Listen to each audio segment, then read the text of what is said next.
Today, we're digging into a concept from supply chain management called pegging.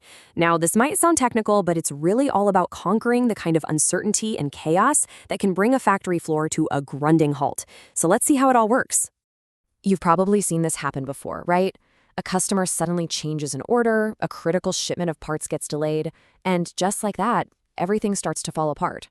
Production stops, delivery dates get pushed back, and your teams are left scrambling. It feels like one tiny tug on a string can make the whole system unravel. So, what's really going on here? Here's the thing. The problem isn't the change itself. Change is always going to happen. The real issue is that all the different parts of your plan, from the customer's order to the production schedule to buying materials, they aren't actually connected. There are missing links in the chain. And that's exactly what we're here to talk about fixing. Okay, so let's get right to the heart of the solution.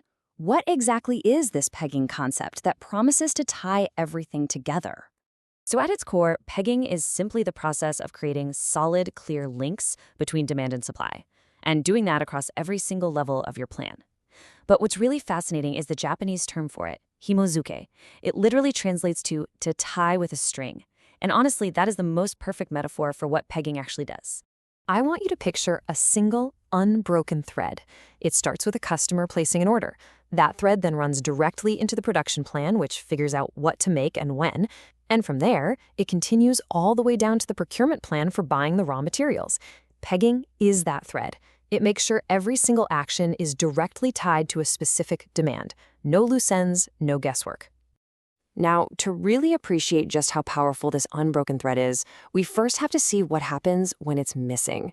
This is where you find the chaos of disconnected, siloed planning. And wow, this slide just lays it all out, doesn't it? It's like night and day. On the left, you've got total chaos. Without those links, supply and demand are constantly fighting each other. That leads to either having way too much inventory, which costs a fortune, or frustrating stockouts that lose you customers. Communication breaks down, delays are normal, it's a mess. But with pegging, you get a coordinated system. Adjustments are smooth, inventory is just right, and everyone can see what's going on. This quote from the source material really hammers the point home. This isn't some minor inconvenience. This imbalance is the root cause of some of the biggest, most expensive headaches in manufacturing.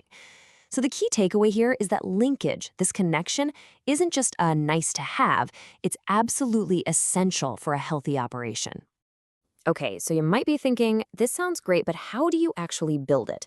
Well, pegging isn't some magic software you just install and flip a switch. It's a discipline, and it requires a really strong foundation. So let's look at the 4 essential pillars you have to get right. First up, data accuracy. This is non-negotiable. Garbage in, garbage out, right? The system is only as smart as the information you give it. Second, your teams have to collaborate. Planning, production, and procurement can't live in their own little worlds anymore. Third, you absolutely need the right technology so everyone can share information easily. And finally, you have to have a clear, agreed-upon process for managing change. So when one thing gets adjusted, everyone understands the ripple effects. You get one of these wrong, and the whole system starts to wobble.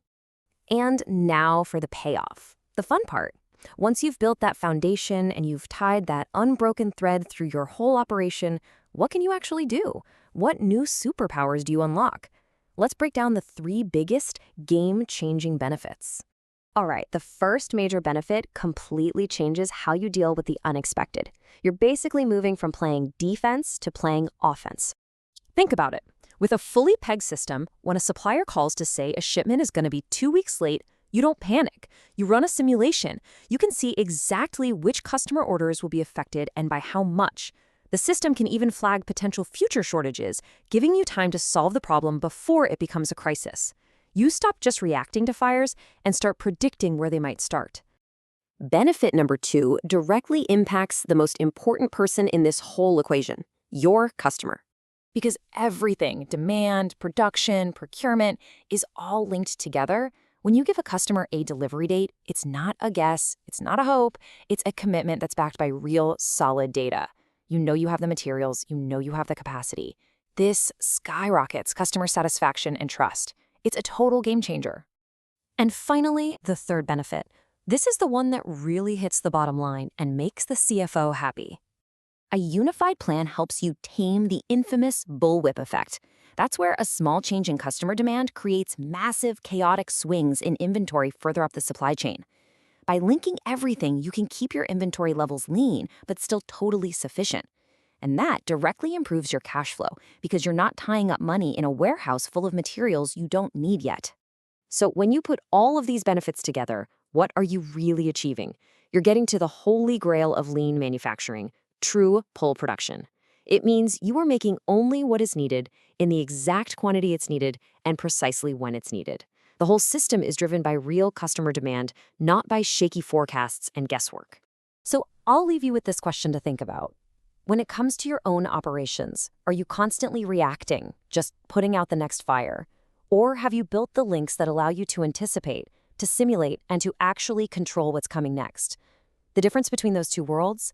Well, it's that unbroken thread of pegging. Thanks for tuning in.